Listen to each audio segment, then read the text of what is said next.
Welcome everybody to Wes Explains Best. Geometry students, this is section 7.2, similar polygons.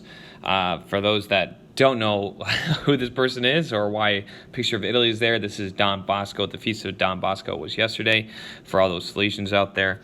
So happy feast day to Don Bosco. Let's go ahead and jump right into similar polygons.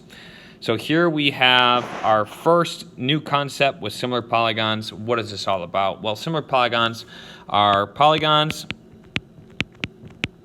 with congruent angles. Okay, you have congruent angles, but the sides are different. So we can put with different sides. We'll say side lengths. But the angles have to be all the same to be similar. And we have a new kind of, what do you call it, notation for that? Yeah, let's call it notation. And that is this symbol right there. That means similar. Okay, so this was congruent. The other one is similar. That's the new one. Okay, so we have two different shapes here. We have A, B, C, D, and we have G, H, I, J. These are similar. Why are they similar? Because you notice that all these angles match up with the angles of the other polygon.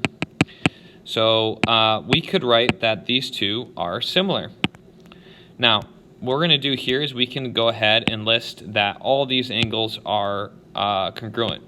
So in order for these to be similar, angle A needs to be congruent to angle G, angle B needs to be congruent to angle H, C to I,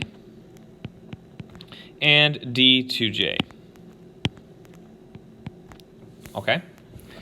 Now, the other thing about similar polygons, as we suggested, okay, they have different side lengths, but the ratio of their side lengths are the same. Okay? So what does that mean? It means if we take AB here and divide it by HG, okay, so we're going to go, I'm going to keep the color the same because otherwise it's going to be a lot of back and forth. So I'm just going to call this HG like this. I'm going to use the yellow, kind of like what we used. We divide this by HG. It's going to be the same as if we took BC and divide it by HI.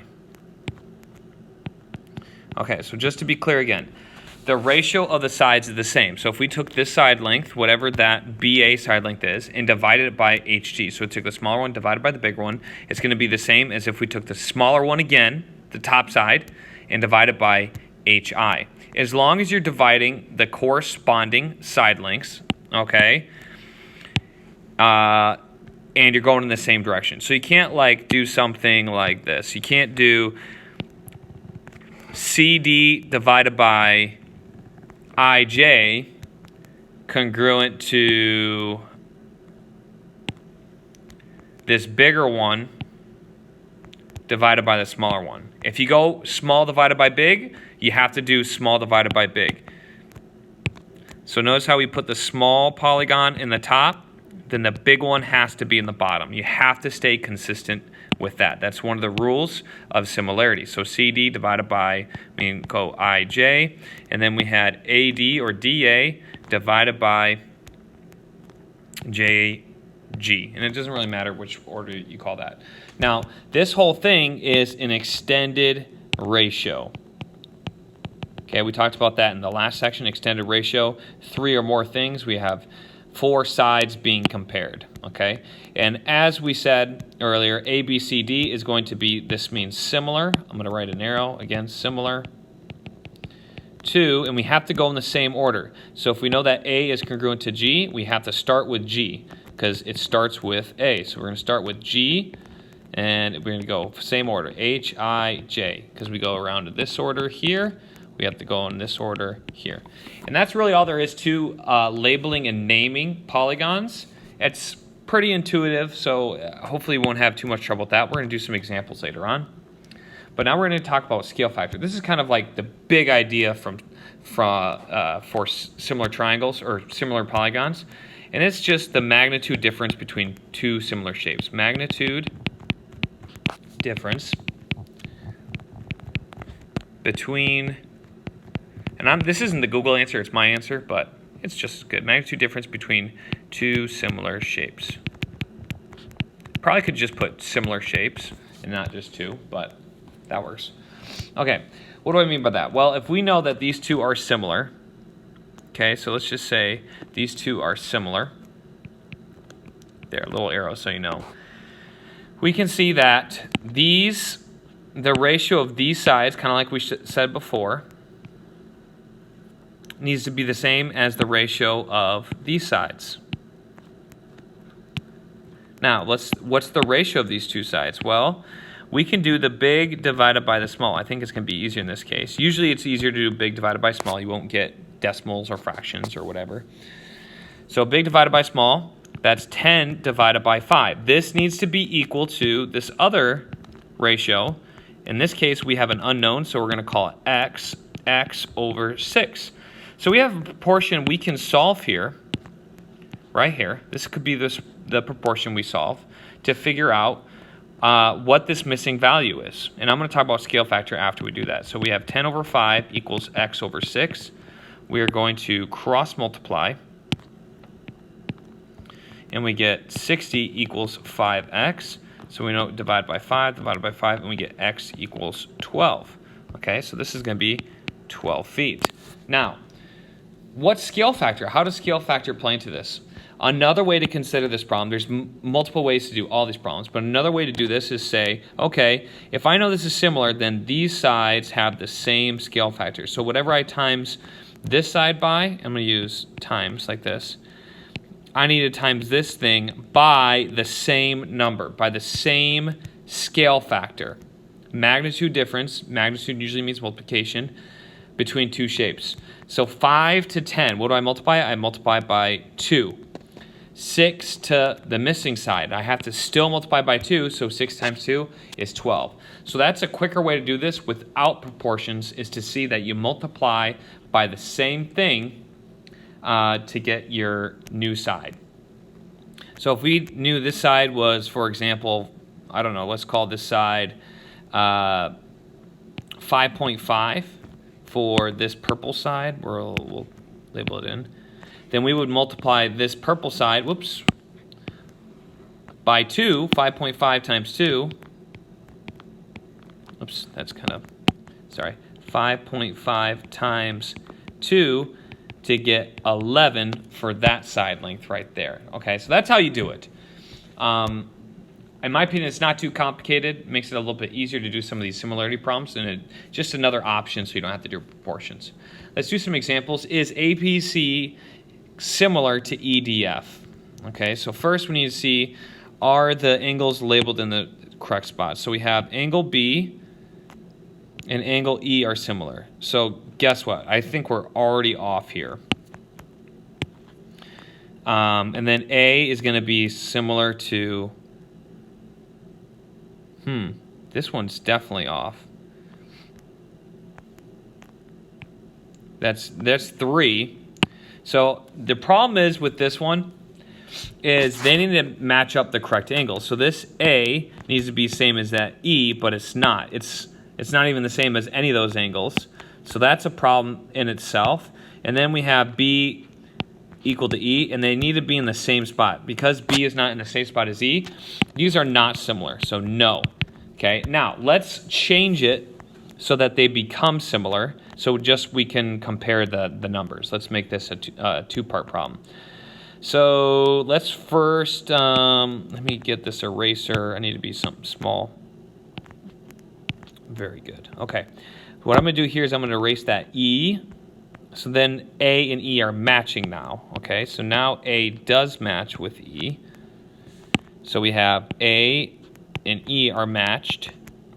Okay, then we have B and D are going to be matched. I think this is probably the original intent of the problem. Maybe I messed up when I made this. I don't know. But at least we get some extra practice this way. And then C and F are matched, which is good. Okay, so now that they're at least written in the same order, do they have the same scale factor? So we're kind of two parts here. Number one, are they written in the correct order? So correct order. And then number two, that's for angles. Angles. And then we have number two, correct magnitude or correct scale factor. And that is for not for angles, but for sides, okay? Because remember, for similar polygons, you have to have congruent angles, but you have to have similar sides, okay? Similar sides, same magnitude. So what sides are we going to compare? Well, we need to compare like sides here. A and B, we're going to compare to ED. Let me get my dark blue. So ED is here. AB is here. So that is, we're going to compare the big to the small. And we have equals 15 over 12. Okay, is this the same as some of these other side relationships? So we could do BC compared to DF. I just like kind of going in order there. So BC is this side, 16. But that's the small one. So we need to put that one in the bottom. 16. And then DF is here. DF is that 10? Ooh, guess what? Or is that 16? I think that's 16. I mean, it doesn't matter. We call that 16, or let's just call it 16. Now, what happens? Well, even from here, we know there's a problem. And the reason why there's a problem is because this gets reduced. So you always want to reduce it to have an idea of what we're dealing with. So when I divide by 3, and I divide by 3, I get 5 over 4.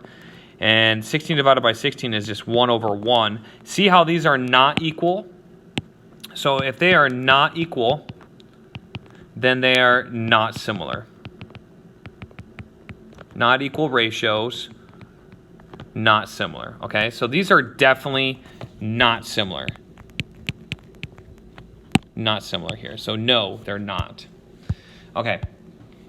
Go ahead and example 2.